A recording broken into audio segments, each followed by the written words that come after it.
Bienvenue sur Épistémé Entrepreneur, le média dédié à la science, à la technologie et à l'innovation. Donc aujourd'hui, avec mon compère Benjamin Delsol, qui est donc physicien quantique, expert en propriété intellectuelle, stratégiste deep tech, nous avons le grand plaisir donc d'accueillir un excellent invité. Que nous avons le grand plaisir, je dirais, d'interviewer aujourd'hui. Notre invité est le docteur Didier Castiel, docteur en sciences économiques et sociales. Didier Castiel, il est économiste de la santé. Il est enseignant à l'UFR Médecine et chercheur au Centre des économistes de Paris-Nord, UMR CNRS 7234. C'est l'université Sorbonne Paris-Nord. Bonjour Didier, comment allez-vous? Très bien, et vous-même? Parfait, merci d'avoir accepté notre invitation. C'est vraiment un plaisir de vous avoir aujourd'hui. Un grand merci. Plaisir partagé. Parfait, parfait. Alors, avec Benjamin, on a voulu avoir ce premier entretien avec vous parce qu'il nous a semblé fondamental, je dirais, cette question de l'économie de la santé pour les entrepreneurs et les investisseurs dans le domaine, je dirais, des technologies liées à la santé, donc que ce soit donc les startups biopharmaceutiques, les startups de medtech, et évidemment les startups en e-santé. Mais avant, je dirais, qu'on parle de ce sujet lors d'un prochain épisode qui sera diffusé en live, aujourd'hui, on aimerait plus vous connaître et surtout connaître votre parcours. Et puis finalement, qu'est-ce que c'est l'économie de la santé? Une grande introduction à l'économie de la santé dans une discussion un peu à bâton rompu pour que nous puissions introduire, entre guillemets, notre prochain rendez-vous. Est-ce que cela vous va? Oui, très bien. Parfait, parfait. Didier, est-ce que vous, quand vous étiez jeune, vous destiniez déjà à faire de la recherche? Parce que ça, c'est une question un peu récurrente chez nous. On aime bien savoir si vous étiez tombé dans le bain de la curiosité, de la recherche, tout petit, ou est-ce que c'est, comme beaucoup de gens aussi, à la veille du bac, vous avez dit, tiens, je vais faire des études d'économie. Comment ça s'est un peu, comment dire, mariné vos études et puis Alors, de façon assez surprenante, je n'ai jamais eu l'idée d'être chercheur. C'est une idée qui m'a rattrapé, un peu par le hasard d'ailleurs, des choses. Et ça n'a pas été une volonté affichée. Moi, j'avais plutôt une volonté d'être enseignant. Voilà, quelque chose de...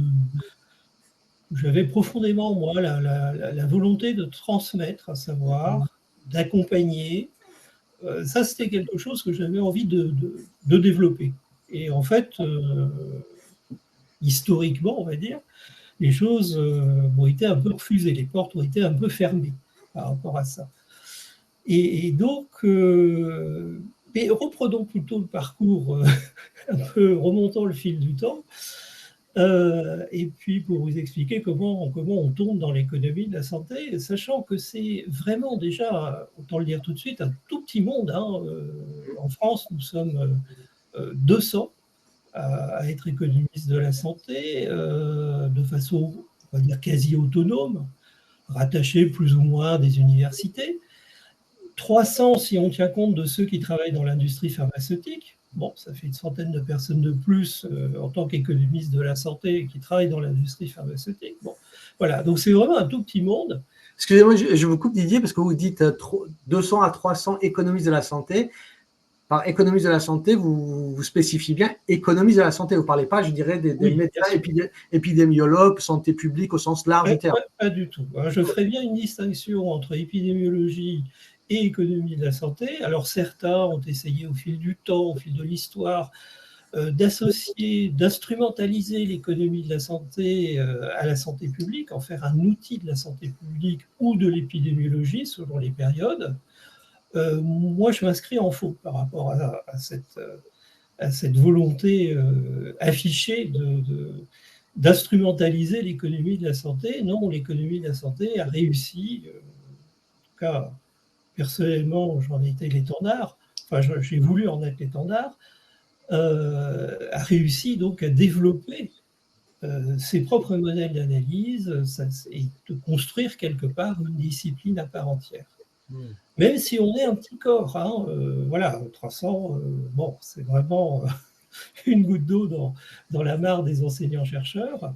On ne devient pas économiste de la santé par volonté directe, je ne le pense pas, parce que tout simplement, il faut être accompagné pour ça. Il n'y a pas vraiment de formation en France en économie de la santé, donc c'est quelque chose qui se construit au fur et à mesure de l'histoire, en quelque sorte. Et personnellement, bon, moi, c'est une passion que j'ai découverte il y a plus de 35 ans maintenant. Donc, je suis tombé dans la marmite de l'économie de la santé il y a plus de 35 ans. Vous voyez que ça fait déjà une longue histoire quand même. Et cette longue histoire m'a permis aussi, ces 35 ans, m'ont permis en quelque sorte de construire l'histoire de l'économie de la santé. Et ça, c'est aussi une chance que j'ai eue dans ma carrière, puisque maintenant, vous comprenez que je suis plutôt à la fin de ma carrière qu'au début, hein, évidemment. Et donc, cette chance m'a permis effectivement de construire aussi cette discipline, de participer, à la fois à être un peu dans cette période charnière où j'étais à la fois finalement, comment dire, capté par les premiers économistes de la santé français, qui étaient plutôt sur le départ, c'est-à-dire sur un vieillissement de la population, si je puis dire, donc qui étaient plutôt vers la retraite. Et puis les jeunes qui arrivaient, donc moi, voilà, j'étais un peu dans cette période un peu charnière où j'ai vu le départ, j'ai assisté au départ des premiers, des pionniers, donc j'ai eu cette chance aussi de rencontrer les pionniers, et où j'ai pu aussi construire et devenir moi-même un successeur ou peut-être un nouveau pionnier sur d'autres aspects qui ont été développés au travers de l'économie de la santé. Pardon, je vous coupe. C'est très intéressant ce que vous dites. Ça veut dire que pendant vos propres études à l'université, en suivant vos études en sciences économiques, vous n'aviez pas, on va dire, de spécialisation en économie de la santé.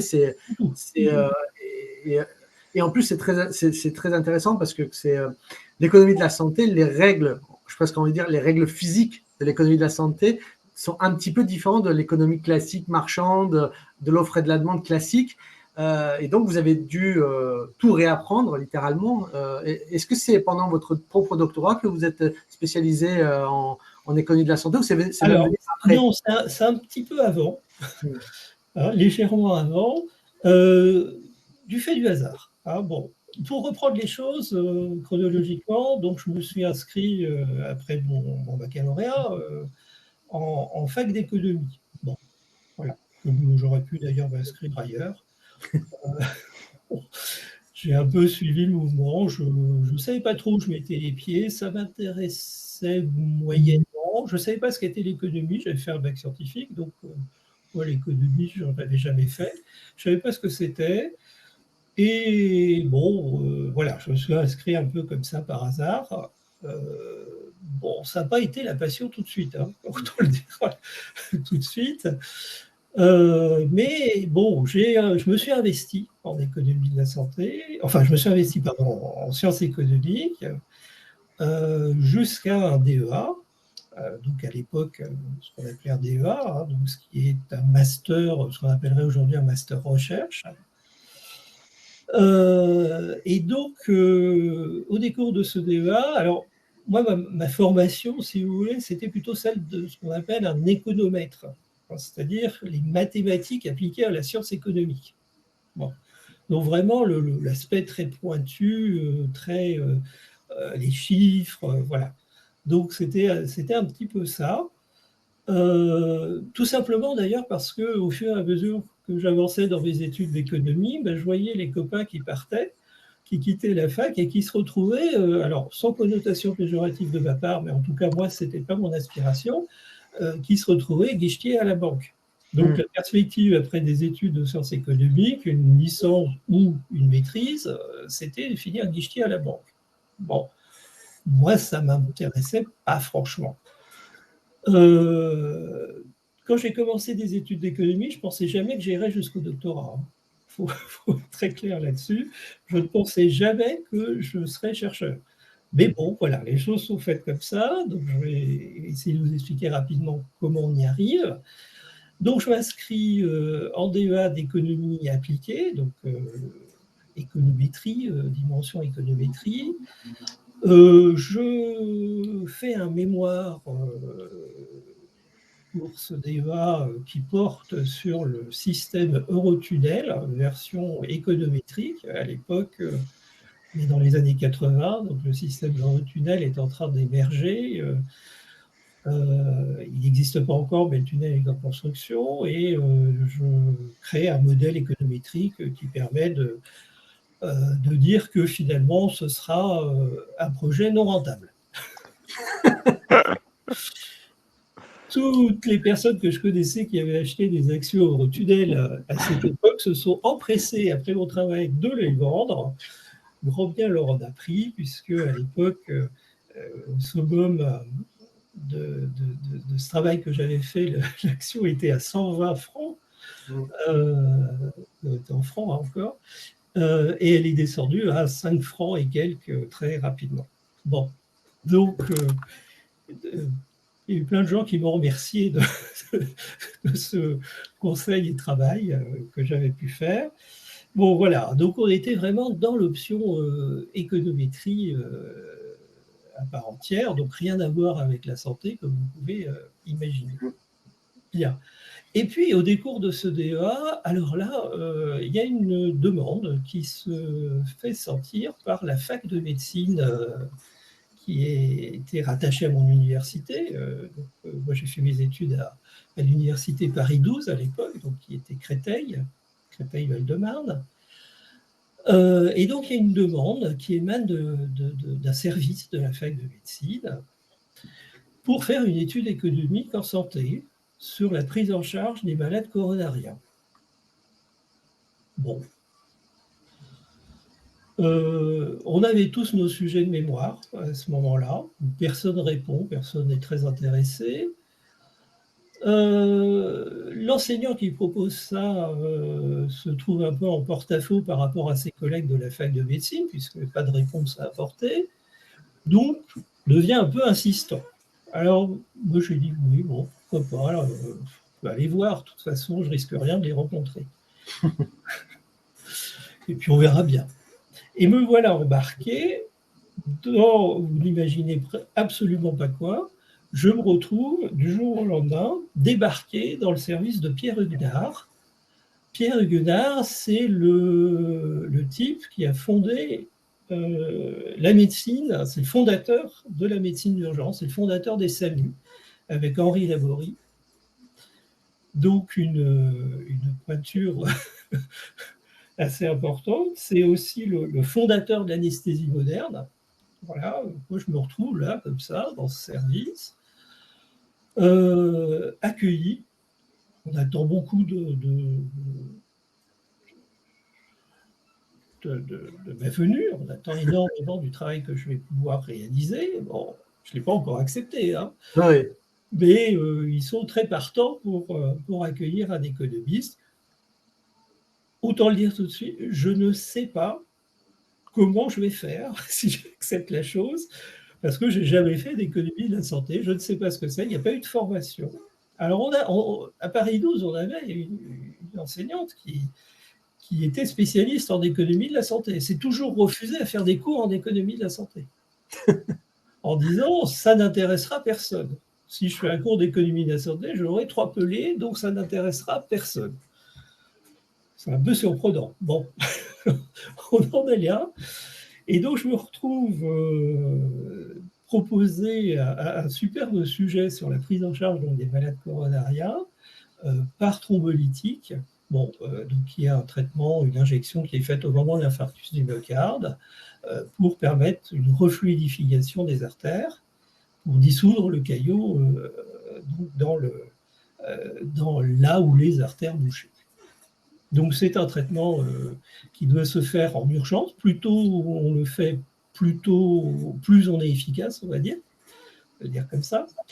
Et donc, il y a une vraie problématique qui est posée, qui se pose à moi, qui est celle de l'évaluation économique de l'introduction d'un fibrinolytique Ce traitement coûtant à l'époque 10 000 francs, l'injection. Donc, est-ce que économiquement ça a un intérêt? Est-ce que c'est rentable? Voilà la question qui m'est posée. Alors, je ne sais absolument pas comment je vais répondre à cette question. Je n'ai aucune méthodologie par rapport à ça. Donc ça, c'est un sujet de thèse qu'un patron de médecine... Alors, ce n'est pas un sujet de thèse encore. Ah, c'est pas encore un sujet de thèse, d'accord. Ah, c'est juste une mission, en fait. C'est une mission, voilà, que j'accepte en plus de mon DEA. Donc, je serai le seul étudiant à faire un mémoire optionnel, qui ne sera d'ailleurs pas noté, mais bon, c'est pas grave, juste pour la gloire. Donc, je me retrouve avec 2 mémoires à produire pour la fin de l'année. Je me suis mis dans un truc, mais bon, ce sera ma carrière, hein, bon, quelque part par la suite. Donc, je ne regrette absolument rien, mais bon, ça a été une année vraiment laborieuse en termes de production scientifique, parce qu'il a fallu acquérir une méthodologie que je n'avais pas, et puis faire l'étude, hein, faire le travail, bien sûr. Voilà, donc je me retrouve épaulé par un assistant de Pierre Huguenard, qui est cardiologue de formation, enfin qui est rattaché au SAMU 94. Et nous voilà, alors il a été d'une aide fantastique, je le remercierai jamais assez. Il m'a appris aussi tout ce que je sais, hein, dès le départ. Voilà, donc nous voilà embragués dans cette affaire. Et voilà que très rapidement, en 2 mois, 3 mois, je ne me souviens plus trop, l'étude est produite. Les résultats sont produits, et puis alors, en dépit de toute attente, publié dans la foulée. Accepté, publié, voilà. Donc un vrai travail scientifique qui est produit d'emblée et qui va donner lieu effectivement à un certain nombre de publications, y compris de niveau international. Hein. Donc ce sera publié dans l'European Journal of Cardiology. Voilà, c'est long, hein. Excusez-moi.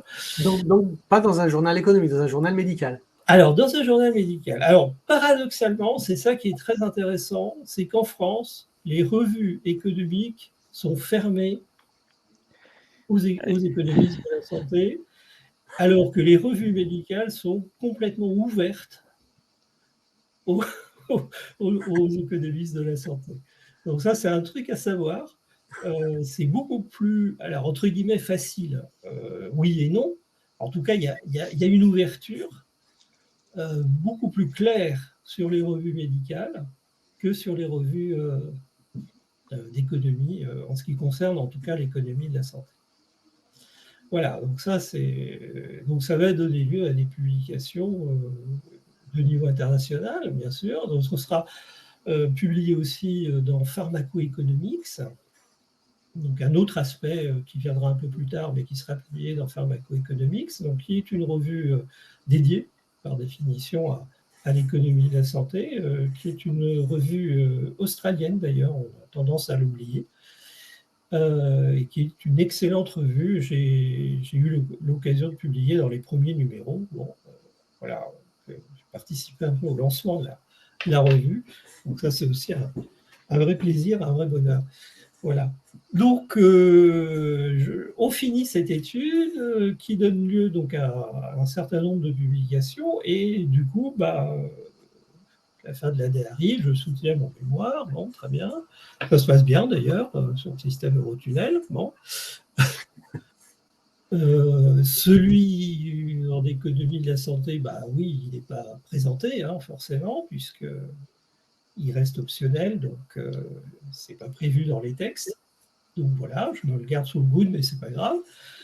Et du coup, qu'est-ce que je fais avec tout ça? Alors là, je découvre une vraie vocation. Je me dis que l'économie de la santé, là, ça m'intéresse. Là, c'est quelque chose que j'ai envie de faire. Et c'est là que je me dis, oui, je vais être chercheur.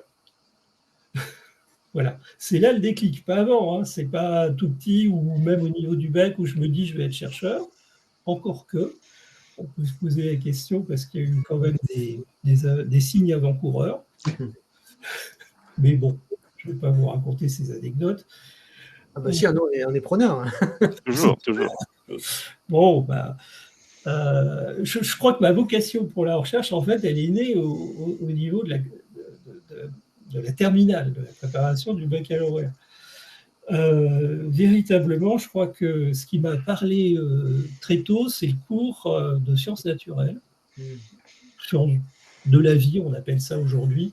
Bon, ça s'appelait sciences naturelles à mon époque, où finalement on m'a inculqué la démarche de recherche, observation, interprétation, conclusion. Voilà.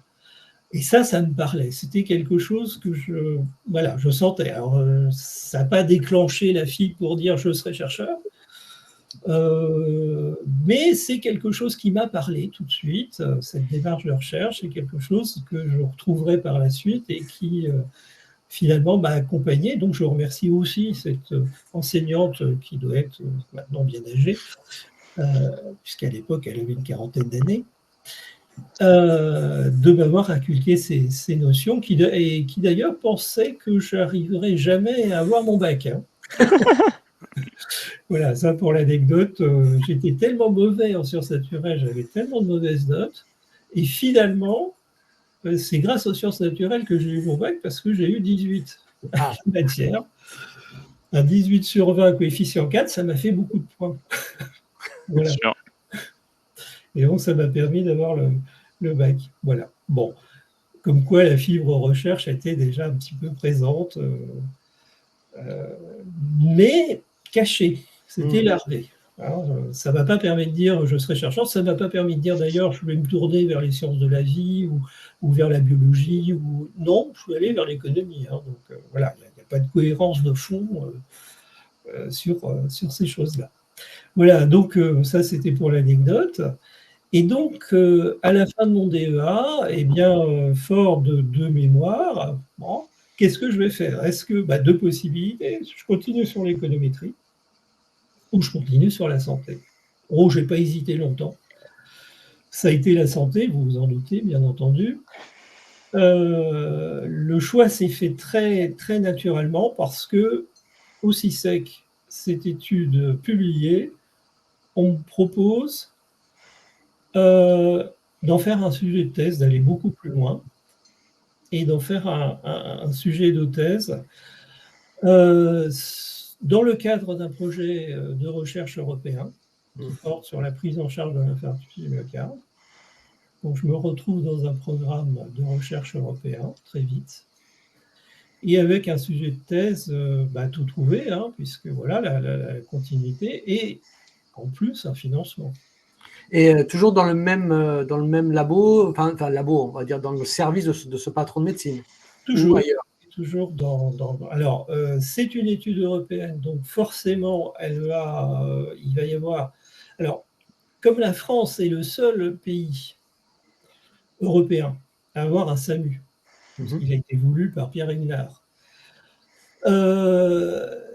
l'étude est majoritairement française, c'est-à-dire que la France va fournir 50% des patients européens. Voilà.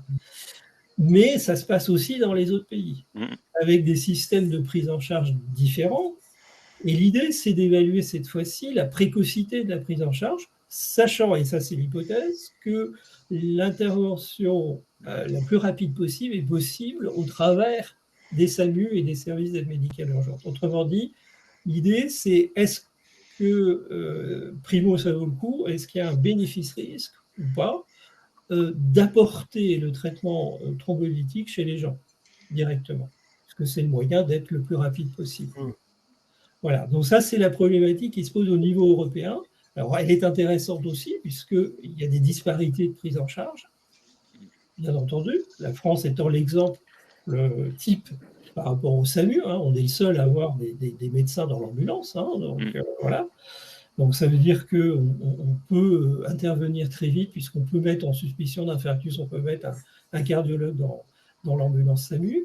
On peut évidemment pratiquer l'injection sur place, etc. Voilà. Donc, me voilà embrayé dans cette étude européenne.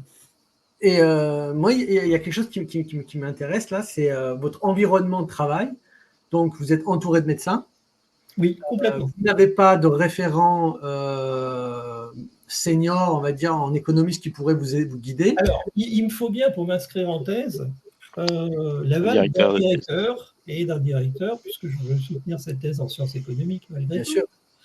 qui soit économiste. Donc, je me retourne tout naturellement vers l'enseignante qui ne souhaitait jamais faire de cours d'économie de la santé, mais qui accepte, contre toute attente là encore, de m'encadrer pour cette thèse.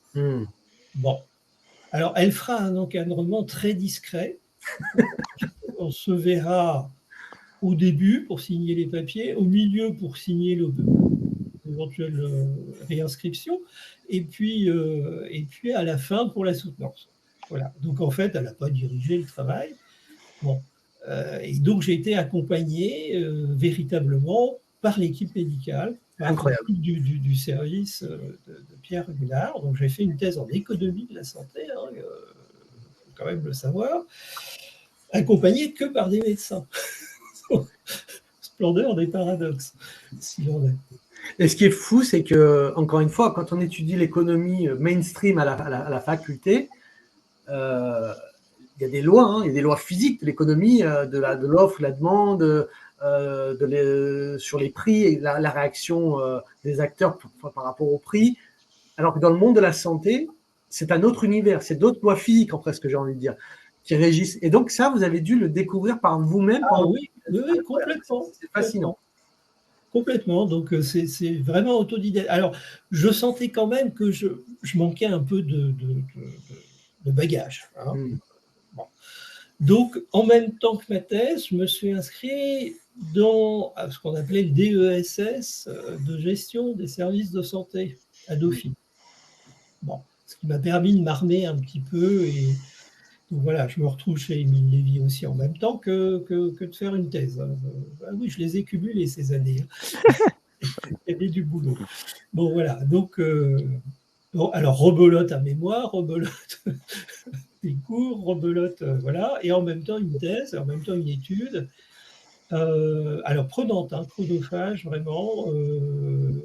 Je suis allé vraiment, pour comprendre les choses, au pied des lits des malades. Je voyais les malades, je discutais avec eux, je passais parfois 2 heures avec eux, pour vraiment bien comprendre et avoir une idée globale assez précise du phénomène observé.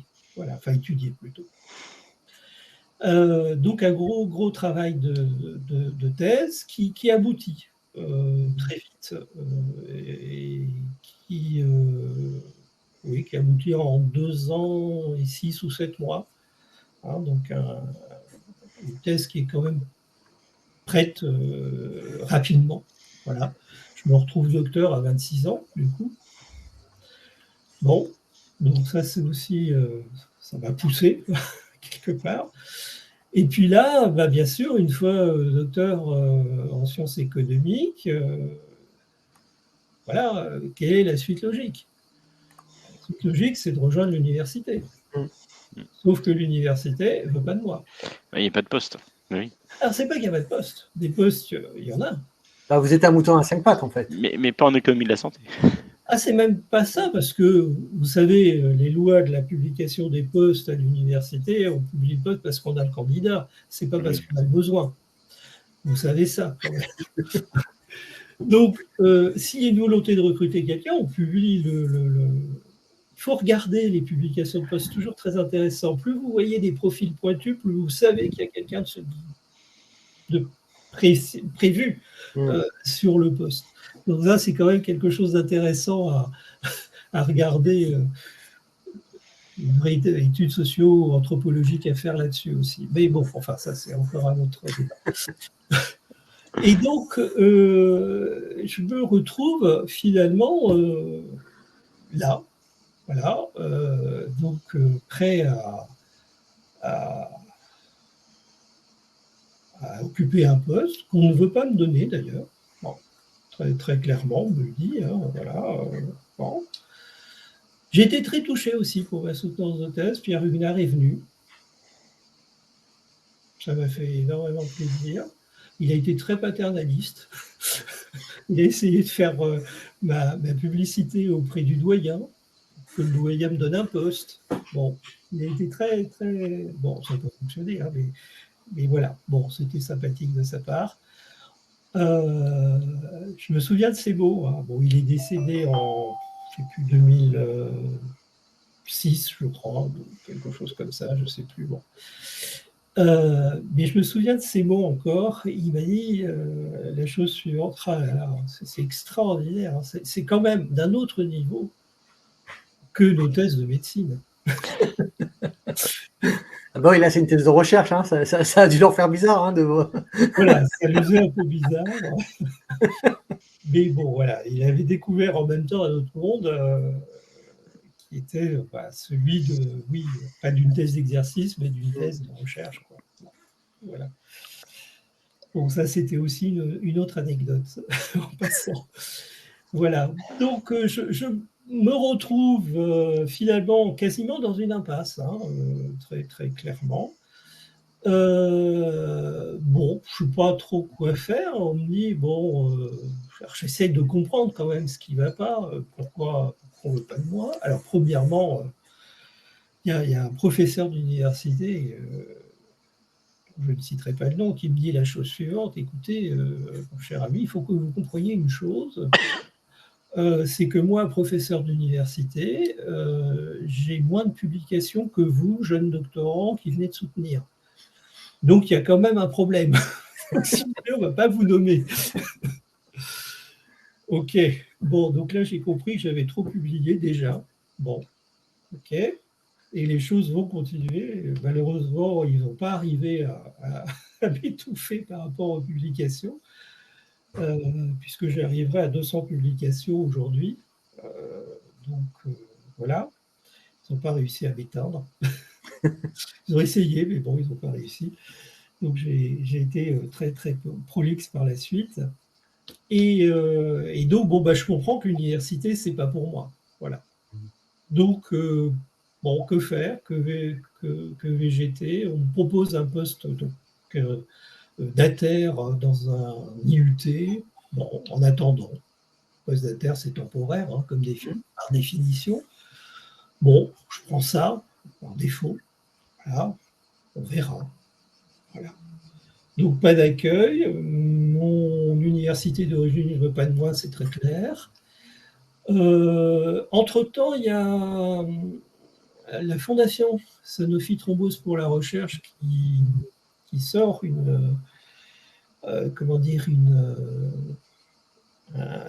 un appel d'offres, mais une récompense de thèse, on va dire ça comme ça. Donc, bon, comme j'ai rien d'autre à faire, je postule.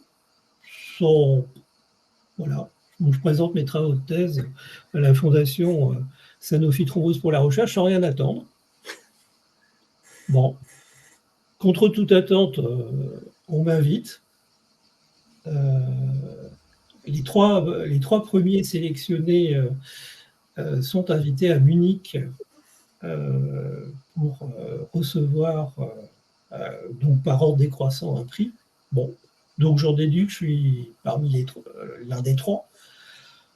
Bon, donc je vais à Munich. Moi, je m'y attendais, mais j'attendais absolument rien. Je pensais au mieux être troisième. Bon, voilà pas que au moment de l'annonce du prix, c'est moi qu'on appelle. Je reçois le premier prix Sanofi Thrombose pour la recherche. Très bien. Bon, on est très content, avec une notation d'ailleurs intéressante, hein, puisqu'à l'époque, je reçois quand même 60 000 francs, pas euros. Hein. Restons calmes. Bon, ce qui représente quand même une somme conséquente à l'époque, ce qui me permet de voir venir et de poursuivre aussi mes travaux. Et puis voilà, donc toujours un peu dans l'expectative d'attendre un poste qui, je sais, ne viendra pas. Excusez-moi, Didier, il faut quand même repositionner ça dans le temps. À votre époque, il n'y avait pas encore cette culture qu'il y a aujourd'hui de partir à l'étranger, faire des postdocs. Ça Non, n'existait alors pas trop à voilà. l'époque. Alors, tout à fait, les postdocs n'existaient pas. Alors, je suis parti. Hein, malgré tout, je suis parti à la Nouvelle-Orléans. Bon.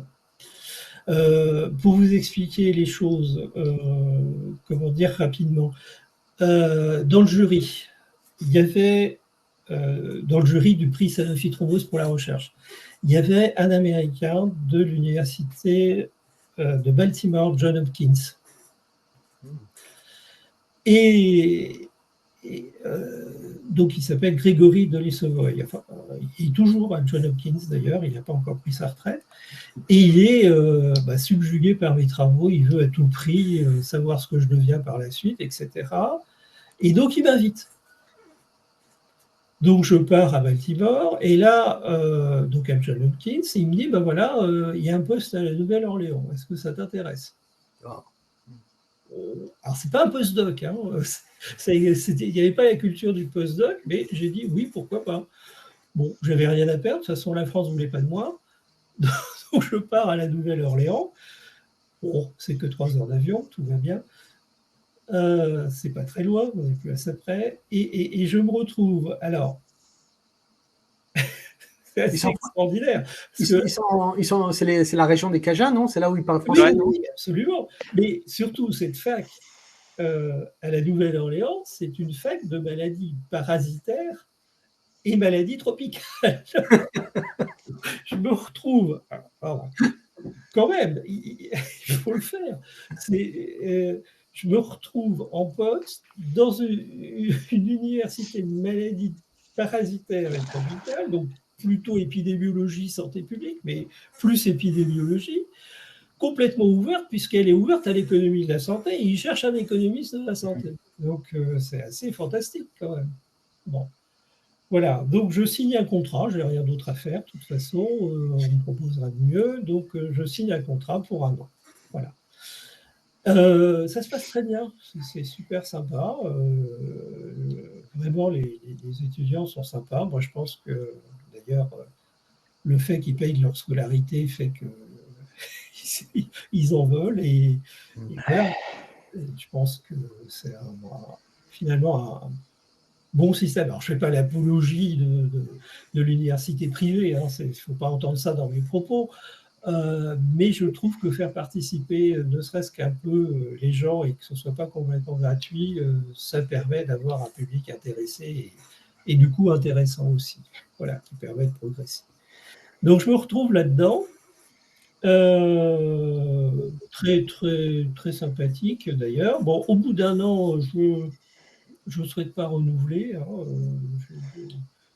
c'est pas que j'ai fait le tour, mais bon, voilà. Vous savez, l'université américaine, c'est compliqué pour être titulaire. Il faut être déjà contractuel pendant au moins une dizaine d'années avant de pouvoir briller un poste de façon permanente. Bon, c'est assez compliqué. Je n'ai pas très envie de m'engager là-dedans.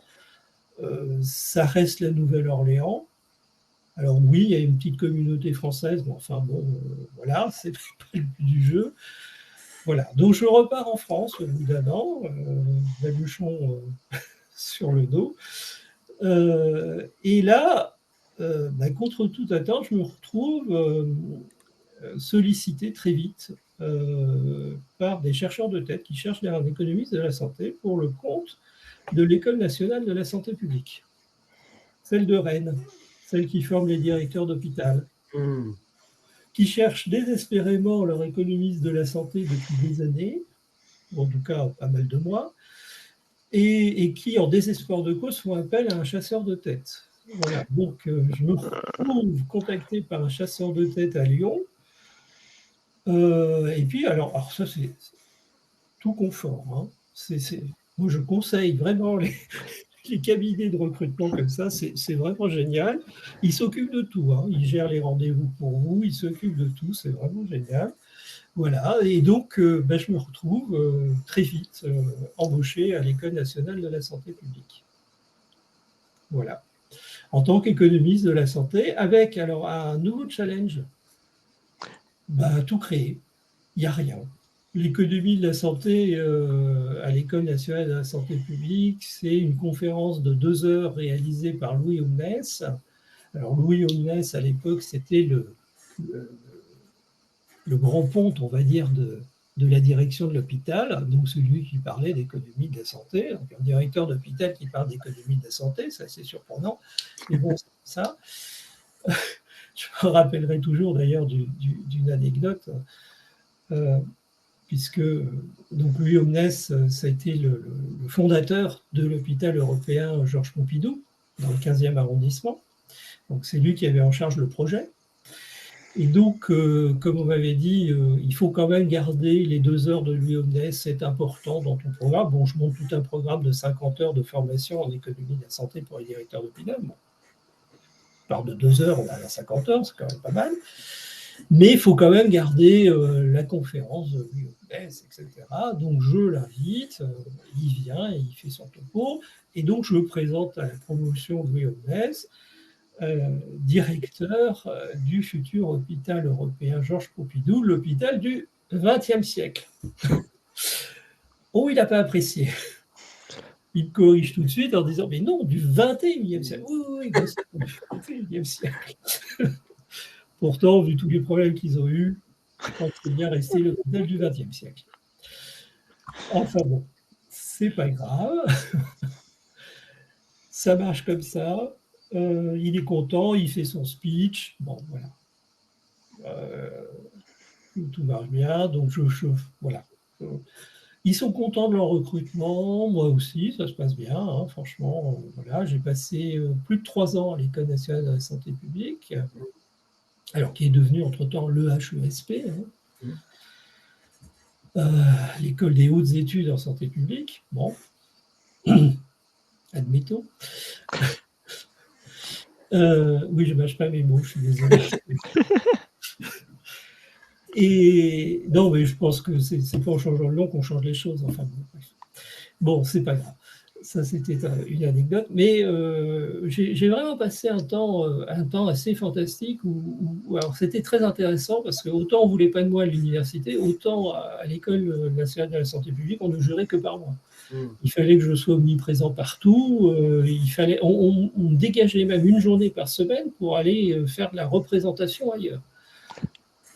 Autant dire, c'était dans le contrat, quoi, carrément. Donc, j'avais l'obligation de dégager une journée par semaine ailleurs, pour faire ce que je voulais d'ailleurs, pourvu que je fasse de la représentation. Donc, vraiment un contrat où on ne jurait que par moi, et où j'ai eu vraiment tous les moyens que je souhaitais pour faire ce que je voulais. J'avais qu'à avoir des idées, ça suivait. Voilà. Donc ça a été vraiment des années bonheur. Hein. C'était vraiment fantastique. Et pendant cette période, vous avez enseigné aux futurs directeurs des hôpitaux, mais aussi vous avez fait de la recherche. Est-ce que c'est bien sûr. Est-ce que vous travaillez seul ou est-ce que vous avez une équipe? Comment ça se passait? Alors, à l'École nationale de la santé publique, il n'y avait pas véritablement d'équipe, puisque j'étais le seul économiste de la santé à l'époque. D'ailleurs, il n'y en a jamais eu plus d'un, même quand je suis parti. Mais bon, on travaillait, il y avait des sociologues, il y avait des épidémiologistes, etc. Donc, on travaillait quand même sur des questions assez périphériques autour de ces choses-là, autour de la planification de la santé aussi, autour des moyens affectés au système de santé. Donc, il y avait tout un pôle recherche, planification de la santé, qui était assez important, puisqu'à l'époque, c'était la mise en place des schémas régionaux d'organisation sanitaire. Hein, c'était la fin de la planification de la santé et l'apparition des premiers schémas régionaux d'organisation sanitaire. Il y a eu le premier, deuxième et troisième schéma régional d'organisation sanitaire, donc qui a remplacé la planification à cette époque. Et donc, il y avait un objet là aussi à étudier assez intéressant. Voilà. Donc moi, j'ai continué effectivement à rechercher alors sur des thèmes qui m'intéressaient beaucoup plus personnellement, notamment la précarité, la prise en charge des malades précaires, etc. Pour moi, c'était une question fondamentale. Et c'est pendant cette période-là qu'est né véritablement ce qui deviendra par la suite mon modèle d'allocation de ressources en santé. Et qui sera mis au point dès cette époque-là. On est dans les années 90, hein, on est en 95 concrètement. Et donc, ce sera publié dans un bouquin d'ailleurs qui s'appelait Équité et santé, donc qui n'est plus trop disponible, mais enfin, peut-être d'occasion on peut le trouver, je ne sais pas. enfin qui est épuisé chez l'éditeur, ça c'est sûr. Et donc c'est là que se met en place, pour moi en tout cas, la nécessité de réformer le financement de l'hôpital en se tournant beaucoup plus vers la précarité et la prise en charge des patients qui ont des besoins particuliers. Et donc le NSP à l'époque sera un véritable terreau pour moi pour permettre l'élaboration de ce qui sera vraiment à la fois mon credo et mon thème principal de recherche par la suite en économie de la santé. Voilà, donc là vraiment j'ai eu la chance de tomber sur une directrice fantastique à l'époque. Alors c'était pas gagné parce que celui qui m'a recruté, le directeur qui m'a recruté est parti le jour de mon arrivée. Ouais, ça fait partie des choses, voilà. Et la remplaçante est arrivée le même jour que moi. Donc, on a pris nos fonctions tous les deux le 1er avril. Et ce n'était pas un poisson d'avril. Et donc, c'était pas gagné qu'on puisse travailler de concert sur ces choses-là. Et elle m'a beaucoup encouragé sur tout ce que je faisais. Elle m'a beaucoup poussé. Elle m'a incité d'ailleurs à soutenir une HDR que je vais préparer et soutenir pendant que je serai à l'ENSP, en me disant ça c'est important. Et elle m'a toujours dit d'ailleurs, vous savez, le NSP ne sera pas en mesure de faire votre carrière dans la mesure où vous avez un profil de recherche, vous êtes universitaire dans l'âme, etc. Moi, je ne peux vous offrir qu'un poste de contractuel que je vous renouvellerai, c'est pas le problème. Sauf qu'elle ne sera pas forcément renouvelée, puisque les directeurs passent. Et que par conséquent, pour assurer votre carrière, il faut que vous ayez quand même une assise un peu plus solide. Donc, elle m'a incité à soutenir une HDR, elle m'a dégagé du temps pour que je prépare mon HDR. Elle m'a même payé l'inscription universitaire pour l'HDR. Alors juste, je rappelle pour ceux qui ne savent pas ce que c'est qu'un HDR, c'est l'habilitation à diriger des recherches. C'est un diplôme universitaire qui permet à un scientifique, chercheur, d'encadrer des doctorants. Voilà, en l'occurrence, qui a remplacé la thèse de 3e cycle. Et puis, c'est aussi ce qui permet d'être professeur des universités. C'est la condition nécessaire. Alors, pas suffisante, mais nécessaire. Voilà, donc elle m'a vraiment encouragé et puis donné les moyens d'aller jusqu'au bout, hein, vraiment, en me disant d'ailleurs, voilà, moi, tant que vous voulez rester, il n'y a pas de souci, vous restez, hein, c'est pas le problème, mais quand même, pensez à votre sortie. Parce que le NSP n'est pas capable de vous offrir une carrière sur le long terme. En l'état actuel des choses. Je l'ai pris au bout de la lettre, au pied de la lettre, plutôt. Enfin, c'est plutôt beau. Et donc, puisqu'on me demandait aussi de conserver une représentation pendant une journée par semaine à l'extérieur, je conserve effectivement un enseignement à l'université Paris 13, qui deviendra par la suite mon université de rattachement. Et donc, j'assure des vacations, hein, tout simplement, en même temps que mes fonctions à Rennes. J'assure donc des vacations tous les vendredis sur Paris 13. Donc, le jeudi soir, je prends le train, j'arrive sur Paris, je fais mes cours le vendredi et le week-end, je repars sur Rennes. Voilà. Des années pendant lesquelles j'ai fait à peu près 40 000 kilomètres par an. Beaucoup voyager. Voilà. Quand on est jeune, c'est faisable. Et comment vous devenez universitaire? Parce que là, encore... Alors, voilà. Donc, je suis aussi vacataire à Paris 13. Hein, donc, voilà. Et là, je rencontre encore, vous voyez, une succession de hasards, de rencontres qui va faire ma carrière, en quelque sorte. Je rencontre un type aussi qui est décédé, qui s'appelle Pierre Cornillo. Alors, Pierre Cornillo, c'est un visionnaire, hein, vraiment. Pierre Cornillo, donc c'est un médecin, bien sûr, il est en poste à la fac de médecine, et il part du constat que les études de médecine deviennent de plus en plus sélectives, et que par conséquent, on arrive à dire à des jeunes qui ont 16 de moyenne, bah non, vous n'êtes pas assez bon pour faire médecine. Donc vous êtes mauvais à 16 de moyenne. Et donc finalement, ils perdent leur temps, 1 an, 2 ans, parfois 3 ans, bon, même pour certains,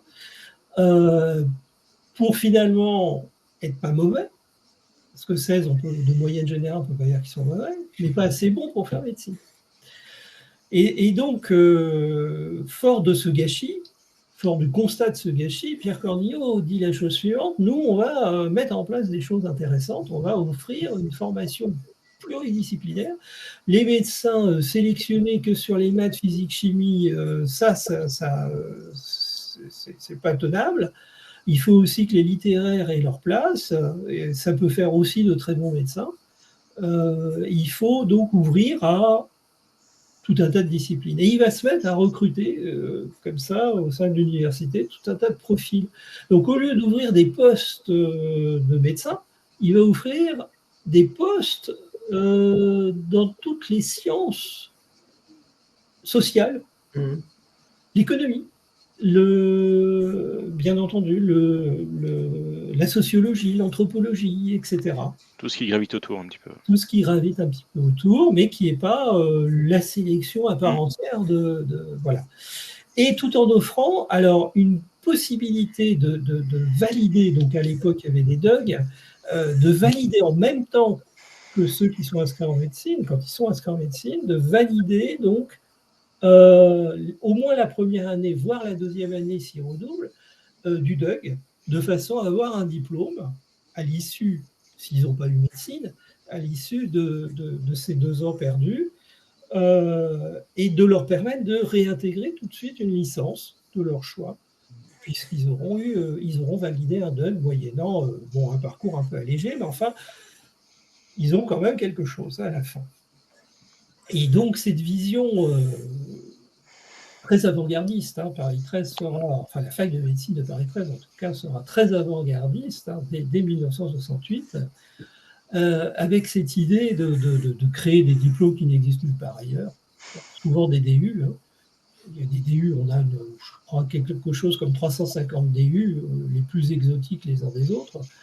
Il y en a, je ne sais même pas ce que ça veut dire. Voilà, il se passe toujours quelque chose à Paris 13. Et donc, dans cette perspective d'ouverture, finalement, plutôt que de fermeture, eh bien, je rencontre donc Pierre Cornillo qui me propose tout simplement de rejoindre l'équipe. Bon. L'université ne voulait pas de moi, et puis finalement, maintenant, elle veut de moi. C'est assez tentant. Il fallait lui laisser le temps. Voilà, c'est ça. Et donc, je pars tranquillement de l'ENSP, alors avec un certain regret, parce que ça se passait bien. Donc, je préviens évidemment la directrice. Voilà, elle m'a fait une lettre d'ailleurs très, très gentille et vraiment très sympathique. Elle me reçoit, on va vous regretter, etc. Mais je comprends, vous partiez, bonne carrière avant tout. Bon. Voilà, alors on aurait préféré vous garder quand même un petit peu plus, mais bon, voilà, donc je pars et j'arrive à Paris 13. Donc, 1er septembre 1996, je prends mes fonctions à Paris 13, et depuis d'ailleurs, j'en ai pas bougé, puisqu'il n'y a pas de poste ailleurs. Donc, voilà. Et c'est quel type de poste là, à ce moment-là? Un poste de maître de conférence en sciences économiques, tout à fait, poste tout à fait traditionnel.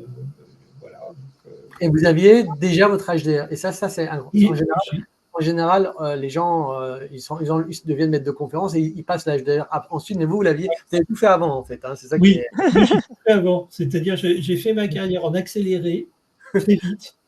Et après, c'est pas qu'il se passe plus rien, mais il se passe des tas de choses en termes de recherche, mais il se passe plus rien au niveau carrière. Carrière, quoi. Voilà, donc voilà, j'ai peut-être débarré trop vite, je sais pas, c'est possible. Donc voilà, donc le 1er septembre 96, eh bien ma foi, ça fait déjà un bail, hein, donc 27 ans maintenant, ça va faire 27 ans. Donc je prends mes fonctions, donc presque une vie, hein, je fais partie des meubles de Paris 13 maintenant. Voilà, bon. Et donc, juste une question, vous parliez de 300 économistes actuellement dans le domaine de la santé. À cette époque, vous étiez combien à peu près? Une centaine. Ah quand même, déjà, d'accord, ok. Oui, une petite centaine. Alors, D'accord. c'était fluctuant, certains avaient quelques élèves, mais bon, c'était pas non plus. Voilà. Donc, oui, à cette époque, on était une centaine, une petite centaine, 90 et quelques. Et d'après vous, il y a une croissance dans ce nombre qui a été continue ou c'est plutôt ces dernières années qu'on a vraiment une augmentation Non, importante? ce sont ces dernières années, puisque les possibilités d'intégrer à l'université les jeunes qu'on forme sont quasi proches de zéro, pour ne pas dire zéro. Il n'y a pas de poste fléché économie de la santé, il faut être très très clair là-dessus. C'est complètement fermé. Pour les économistes mainstream, pour eux, on n'existe pas, c'est-à-dire que ce qu'on fait, c'est pas de la science économique. Bon, ça c'est clair. Donc oui, il n'y a pas de reconnaissance académique, universitaire, ne prévaut que ceux qui font de la recherche sur Keynes. Voilà, les keynésiens ou les post-keynésiens, alors là, oui, ça marche. Mais l'économie de la santé est pourtant une problématique ô combien d'actualité.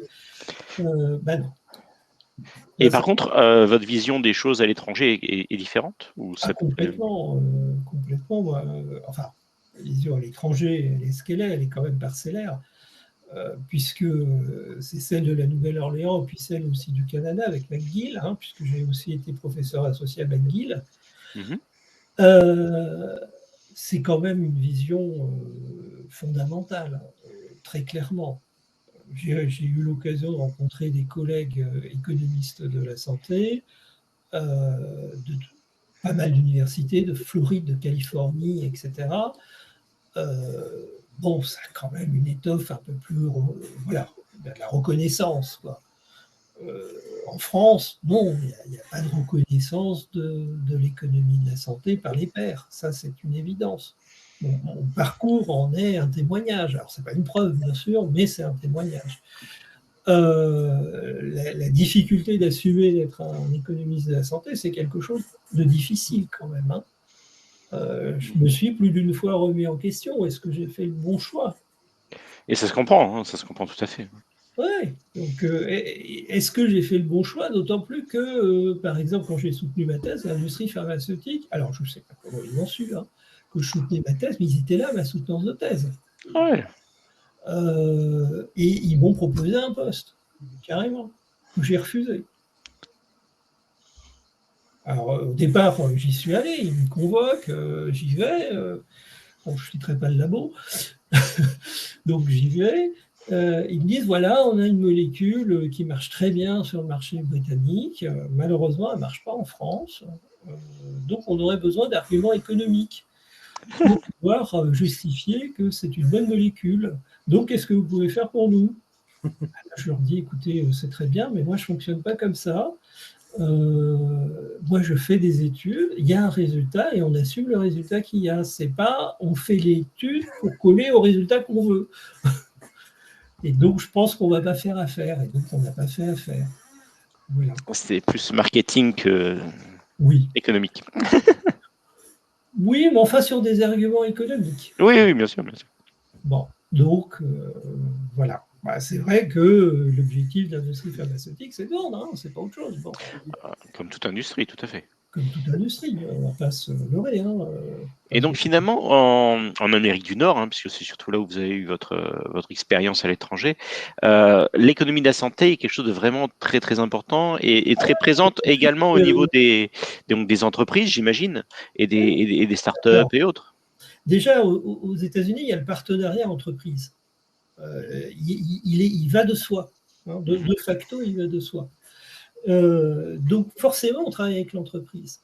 La rémunération de l'enseignant-chercheur à l'université américaine est dépendante de deux choses. Donc, il y a un salaire fixe et puis il y a un intéressement sur l'argent qu'on fait rentrer par les projets de recherche. Ok. Donc, automatiquement, vous pouvez avoir un salaire assez intéressant. C'est quand même quelque chose qui peut monter très vite. Oui, puis qui dynamise aussi l'activité, oui. Qui dynamise l'activité, voilà. Et en plus, on vous donne tous les moyens pour y arriver. C'est ça qui est assez fantastique, c'est qu'il y a une espèce de contrat d'objectif. D'ailleurs, c'est pas une espèce, c'est un contrat d'objectif. On vous donne un temps pour réaliser tel objectif. À vous d'y arriver, vous y arrivez, bah, on va vous garder, vous n'y arrivez pas, salut. Mais par contre, on vous donne tous les moyens pour y arriver. Ouais. Si je peux préciser, quand on dit tous les moyens, c'est bien les moyens matériels, mais c'est aussi les financiers et autres. Et les ressources. Et informationnelles. Par exemple, un économiste qui a besoin d'avoir accès à des datas de consommation de médicaments, hospitaliers ou ailleurs, eh ben, il les a. On lui ouvre les datas. Je dis ça parce que dans les expériences, que parfois c'est un peu plus compliqué ailleurs. Je vous donne un exemple. Donc, à mon université de la Nouvelle-Orléans, qui est une petite université, hein, c'est pas quelque chose de très grand, donc il n'y a pas énormément de moyens. On me demande de monter un module sur les systèmes de santé européens. Bon. Ok, je dis ok, mais moi j'ai quand même un problème. Alors à l'époque, il n'y avait pas Internet, hein, c'est compliqué. Donc j'ai besoin effectivement d'actualiser un peu mes connaissances parce que celles que j'ai datent un peu. Pas de problème. Le lendemain matin, je reçois au courrier interne un billet d'avion pour aller à New York travailler en bibliothèque. Voilà. Ça illustre très bien les choses. C'est tout. Voilà. Et il n'y a pas besoin de commenter. Bon, en France, vous pouvez toujours essayer d'avoir un billet d'avion, même un billet de train d'ailleurs. Mais pour vous envoyer où, ça, c'est une autre question. Voilà. Et donc, donc, une fois que vous avez été titularisé, donc maître de conférence, vous aviez votre HDR à l'UFR Médecine. Donc, pendant toutes ces années, sur quoi a porté vos recherches? Est-ce que justement, comme vous aviez un HDR, est-ce que vous avez eu des thésards aussi? Donc, cette fois-ci, vous avez une petite équipe avec vous, des jeunes économistes que vous avez réussi à recruter après leur devoir, non? Ça a été compliqué. Alors, j'ai réussi à monter un master, évidemment, après que la réforme du master a été mise en place, enfin la réforme LMD, on appelait ça à l'époque, licence, master, doctorat. J'ai réussi donc à monter un master à triple saut, hein, donc avec trois options. Alors, pour conserver une option plus épidémiologique, donc il y avait une option nutrition. Bon. Santé, sécurité au travail. Deuxième option. Et puis une troisième option, plus management des organisations sanitaires et sociales. Voilà. Donc, un triple saut, hein, un master à triple saut. Donc, je me suis retrouvé directeur. Alors, j'ai essayé de recruter. J'ai recruté une collègue économiste. Bon. Mais c'est tout. Ça a été compliqué. Ça a été vraiment très compliqué de monter une équipe. Je vais vous citer cette anecdote, et ça, je m'en souviens encore comme si c'était hier. Pourtant, c'est septembre 96, hein, c'est pas jeune. J'arrive, donc je prends mes fonctions à Paris 13, j'arrive. Je vais voir le doyen de l'époque, donc qui n'était plus Pierre Cornillot depuis déjà un petit bout de temps, hein, qui avait laissé la place, puisqu'on ne peut pas être doyen éternellement, heureusement d'ailleurs. Et donc, c'est un de ses élèves hein, qui est doyen. Je vais le voir, je me présente à lui. Voilà. Je lui dis Castiel, nouvel économiste, tout. Il me répond du tac au tac. Commençons par supprimer les économistes. Cela fera des économies. Cette phrase est restée gravée dans ma tête. Oh, c'est une blague. Enfin, je veux dire, c'est un classique. C'est un classique. C'est un classique d'un ours mal léché quand même. Hein. Ça a été quand même compliqué. Alors, ça a été compliqué parce que ma venue a été vue comme l'usurpation d'un poste en médecine. Ah bah oui. C'est ça que ça voulait dire. Vu comme ça, effectivement. Vous voyez, c'est ça que ça voulait dire, c'est j'ai usurpé un poste qu'on aurait pu donner aux médecins. Et alors après, quand je faisais partie de la commission des moyens à l'UFR et que j'assistais, c'est assez truculent quand même, aux argumentaires des uns et des autres pour obtenir des postes, mais c'était à mourir de rire. Oui, alors moi je demande un poste de professeur en cardio pour encadrer 3 étudiants sur l'année qui vont faire peut-être un DU de je sais pas quoi. Ok, donc hein, on va monopoliser un poste de prof pour 3 étudiants. Je crois qu'il y a un problème quelque part quand même. Hein. Bon, voilà. Donc c'était un peu compliqué quand même. Bon, c'est un peu, j'ai envie de dire, le côté obscur de l'université à la française. Mais malgré tout, j'imagine, pendant toutes ces années, vous avez quand même réussi à produire. Oui. Et quels ont été, je dirais, vos axes de recherche, même si finalement vous l'avez fait un peu seul. Et puis, pour introduire maintenant, pour arriver un peu sur la conclusion, quels seraient finalement les grands enjeux de l'économie de la santé que vous voyez et quel serait son avenir aussi? Alors, mes axes, ce que j'ai développé, c'est mon modèle d'allocation de ressources. Moi, je voyais venir la T2A et le problème de financement qu'elle allait poser, donc la tarification à l'activité, hein, la T2A, donc qui est le nouveau mode de financement de l'hôpital depuis 2006, hein, puisqu'on est passé à 100% de financement T2A en 2006. D'ailleurs, entre 2004 et 2006, on est passé de 50% à 100%, donc une mise en place rapide et spectaculaire. Donc moi, très vite, j'ai perçu les difficultés que ça posait, et notamment que ça mettrait en péril la prise en charge des patients qui ont des besoins plus particuliers, comme en particulier les patients précaires ou à difficultés sociales. Et donc, je me suis préoccupé très vite de cette question dans mon modèle d'allocation de ressources, en construisant donc une allocation de ressources en fonction des besoins. Donc j'ai mis en place un modèle d'allocation de ressources qui prend en compte les besoins spécifiques de la population, hospitalisée, certes, et qui apporte donc une réponse financière à ces besoins, sachant que ces besoins sont protéiformes. Ils ne sont pas effectivement uniquement médicaux. Ça a été d'ailleurs une découverte pour moi. Je me demandais même parfois ce que venaient faire à l'hôpital des personnes qui finalement étaient pas malades, mais avaient d'autres besoins. Et donc, j'ai beaucoup travaillé sur cette question-là. Et donc, j'ai mis en place un modèle d'allocation de ressources qui a eu une certaine reconnaissance, puisque les UGCAM, alors les UGCAM sont des organismes gestionnaires d'hôpitaux de l'assurance maladie, puisque l'assurance maladie gère directement une centaine d'hôpitaux, pardon. Et donc, il y a une UGCAM par région, donc il y a 13 UGCAM en France. Et donc, j'ai été assez rapidement contacté par l'UGCAM Île-de-France pour mettre en place le modèle d'allocation de ressources, donc qui est utilisé par les UGCAM aujourd'hui. Alors, uniquement, pas en MCO, hein, pas en médecine, chirurgie, obstétrique, mais en soins de suite et de réadaptation. Donc, c'est appliqué pour les soins de suite et de réadaptation. Et donc, ça permet effectivement d'adapter le budget en fonction des besoins de la population, ce que la T2A est incapable de faire. Autrement dit, si on a des patients qui sortent de la norme, eh bien, on n'a pas de ressources pour les prendre en charge.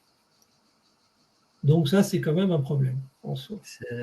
Effectivement, c'est paradoxal pour un pays comme la France, si des gens sortent de la norme et qui ne sont pas pris en charge, c'est un peu contre-intuitif par rapport au système français. Ouais. Oui, comme si la santé c'était quelque chose d'identique pour tous, quoi. Mm. Et que chacun devait consommer exactement la même chose.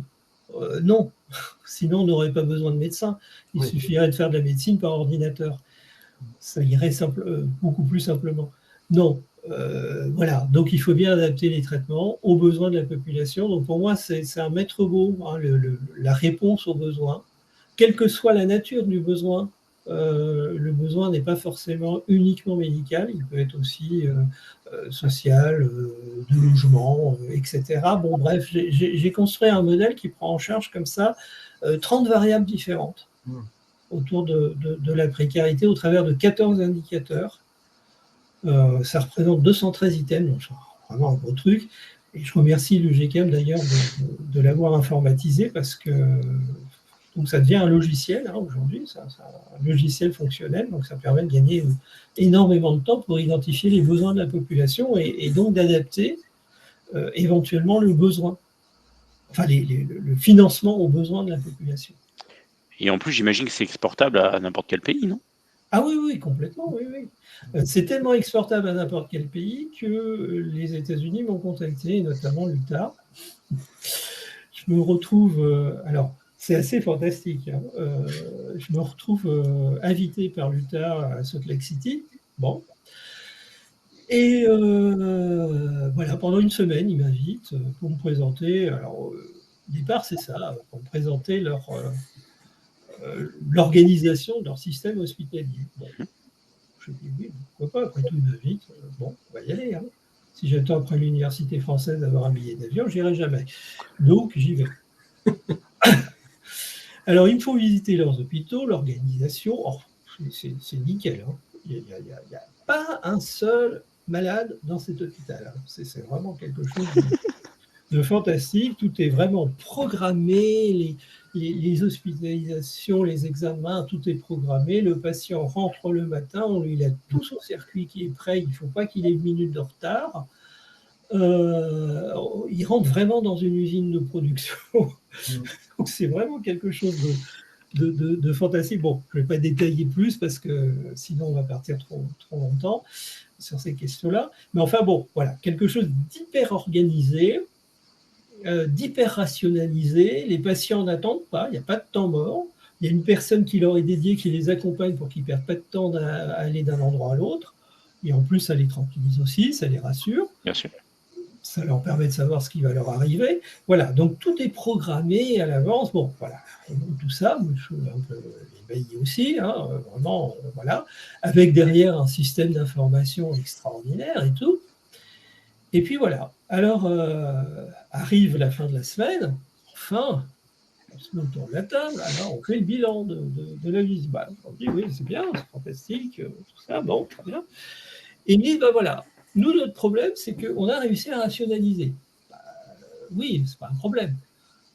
Au contraire, rationaliser la prise en charge, c'est bien, ça nous permet de dégager des ressources. Ben oui, justement, on a dégagé 424 millions de dollars d'excédent. OK. Et donc, notre question, c'est qu'est-ce qu'on peut faire avec ces 424 millions de dollars d'excédent pour améliorer la prise en charge, c'est-à-dire prendre en charge les patients précaires. Comme on a vu que vous étiez un spécialiste de la précarité, et bien maintenant, qu'est-ce que vous pouvez faire pour nous pour améliorer et donc étendre la prise en charge à des patients qui, puisque le système privé oblige, autrement n'ont pas accès à la santé. Je trouve la démarche assez intéressante. Oh, c'est génial, c'est génial. Voilà. Alors, oui, c'est rationalisé, oui, c'est privé, oui, on peut critiquer tout ce qu'on veut, mais c'est la nécessité pour dégager un excédent qui permet aussi, finalement, d'améliorer la prise en charge globale de la population. Et c'est vraiment impressionnant. Superbe. Voilà, donc ça c'est... Et donc l'avenir pour moi est là. Laisser une place à ceux qu'on est en train d'exclure, c'est quand même assez fantastique. On est en train de dire en France, rembourser les soins dentaires à 70%, c'est trop, on va repasser à 60% maintenant. Comme si on remboursait bien les soins dentaires en France. C'est connu, c'est de notoriété publique. Ah ben non, les seuls soins qu'on rembourse en dentaire, on va passer de 70 à 60. Ok, chercher l'erreur. Didier, moi aussi, comme vous le savez, je ne mâche pas mes mots, donc je vais y aller. Ça permet à François Hollande de faire le beau sur les plateaux télé en parlant des sans-dents. Plus il y a de sans-dents, plus il peut lui en parler. Oui, Donc, oui, voilà. bien sûr. Quand même. C'est quand même assez surprenant. Ouais. Voilà. En tout cas, moi, l'expérience que j'ai des États-Unis, c'est que la rationalisation permet de dégager des ressources et répondre mieux aux besoins de la population. Alors, je ne sais pas si c'est l'exemple à suivre. Moi, je pense que l'avenir de l'économie de la santé, pour répondre à une de vos interrogations, l'avenir de l'économie de la santé, c'est de se pencher sur la notion de territoire de santé et de créer des structures au sein de ce territoire de santé qui permettent de répondre à l'intégralité des besoins. Moi, je crois beaucoup au centre de santé, la remise en œuvre des centres de santé. Mais alors attention, pas le centre de santé où il y a un médecin qui vient faire quelques vacations, non. Un centre de santé où on va tout trouver. Un centre de santé où il y aura une permanence, bien sûr, médicale, ça c'est sûr, mais il y aura aussi un dentiste, il y aura aussi un psychologue, il y aura aussi une voilà. Tout ce dont les patients peuvent avoir besoin. Voilà. Donc vraiment une prise en charge plurielle de la santé, et je dis bien santé et pas soins, hein, pas uniquement soins, donc santé, vraiment tout ce qui gravite autour de la santé. Moi, dans ce centre de santé, sur ce territoire de santé, je mets en place des ambulances pour transporter les malades aussi. Le centre de santé est le lieu d'accueil, mais aussi d'orientation du malade. Donc, ça ne sert à rien de lui dire qu'il faut aller à l'hôpital. Non, il faut l'emmener à l'hôpital ou il faut l'emmener voir tel spécialiste parce qu'il est dans une zone désenclavée. Et donc, je résous les problèmes de déserts médicaux par ce biais-là. Ouais. Donc, la création du territoire de santé est quelque chose d'assez fantastique. Donc, pour moi, un territoire de santé, c'est un cercle autour duquel on peut accéder en moins de 30 minutes. Avec un système d'ambulance pour ramener les gens, éventuellement, qui ne peuvent pas se déplacer, ou des véhicules légers, tout simplement, hein, voilà, pour permettre effectivement aux personnes d'y aller et d'accéder à un médecin. Je pense qu'il faudra, dans la prochaine émission, aborder ce sujet-là, parce que c'est effectivement une belle solution aux problématiques qu'on peut rencontrer aujourd'hui voilà. dans certains territoires. Tout à fait. Et donc adapter aussi, bien entendu, c'est ça la réforme de la T2A pour moi, le financement aux besoins pluriels des individus, et je dis bien des besoins pluriels qui ne sont pas uniquement sanitaires. Il n'y a pas qu'une réponse médicale à apporter. Il y a une réponse voilà, globale, tout à fait. Globale, de prise en charge. Oui, c'est une approche holistique de la santé et pas seulement les soins avec s'occuper de l'aspect médical uniquement. Ok. Voilà. Donc pour moi, c'est ça l'avenir. Donc c'est aussi l'avenir des problématiques qui se posent en économie de la santé. Donc dans les problématiques, on a esquissé, mais on en reparlera, je pense, la prochaine fois plus en détail. On a esquissé bien sûr la question de l'allocation des ressources, elle est fondamentale, mais pas que. Et peut-être qu'en reprenant aussi l'histoire, parce que moi, l'épistémologie d'une discipline, c'est quelque chose aussi qui m'intéresse. Hein, personnellement, donc je me suis aussi posé la question de l'épistémologie de la discipline économie de la santé, comment elle a émergé, et donc aussi peut-être suivre le fil de l'histoire de l'économie de la santé, c'est voir aussi l'évolution des problématiques au fur et à mesure. Tout à fait, ouais. Voilà, moi c'est ce que je vous proposerai en tout cas pour la prochaine émission. Avec grand plaisir. Alors Didier, je rappelle que vous êtes auteur de plusieurs livres. Donc là, c'est votre page sur Amazon. Donc le dernier en date, c'est Économie de la santé, l'émergence de discipline. Vous avez également d'autres ouvrages que vous retrouverez bien sûr sur la page Amazon de Didier. On va juste s'attarder sur le plus récent, hein, donc Économie de la santé, l'émergence de discipline, donc publié en 2020 par les éditions Ellipse. Donc, que je salue, hein, je salue la maison Ellipse. Donc ce livre, nous on l'a lu cover to cover, c'est un livre passionnant, il est accessible, c'est pas un livre d'économétrie, hein, justement. C'est un livre qui est historiographique et enfin, c'est très intéressant. Donc, je vous invite vraiment à vous le procurer. En tout cas, si vous êtes dans le domaine, je dirais, de la santé au sens large, vous êtes chercheur en biologie de la santé, si vous êtes entrepreneur, si vous êtes médecin, ce livre vous intéressera et vous sera très utile. Donc, et surtout qu'il est très bien structuré. Absolument. Voilà, alors moi j'ajouterais qu'on peut éventuellement, quand on est un peu profane, faire l'impasse du chapitre 3 qui est un peu technique, mais sinon le reste se lit très bien. Formidable. Parfait. Didier, on a passé un super moment avec vous. Je rappelle qu'on se retrouve le 29 juillet pour un live exceptionnel, où cette fois-ci on aura une présentation peut-être un peu plus technique, mais accessible toujours, plus orientée pour les entrepreneurs et investisseurs dans le domaine des technologies de la santé. Alors, j'ai envie de vous dire, ne foncez pas tête baissée. Si vous voulez monter un food truck, vous allez pas juste y aller la fleur au fusil, vous allez quand même un tout petit peu vous intéresser à l'économie des métiers de bouche et de la restauration. Ben là, c'est pareil. Quand vous voulez créer une start-up biotechnologique, medtech ou e-health, ben, il faut un tout petit peu vous intéresser à l'économie de la santé. Et donc, c'est ce que Didier nous proposera le 29 juillet en live. Merci infiniment Didier, c'était vraiment un vrai plaisir de vous avoir. Merci infiniment Benjamin. Un grand merci à vous deux et merci un spécial à Didier, vraiment très très intéressant ce parcours. Non, merci à vous, c'était un véritable plaisir aussi. J'espère que ma franchise ne vexera pas certaines susceptibilités. C'est ce qui fait la saveur de l'entretien justement. Merci, donc rendez-vous. Un grand merci, le 29, tout à fait. Merci beaucoup. Merci, au revoir.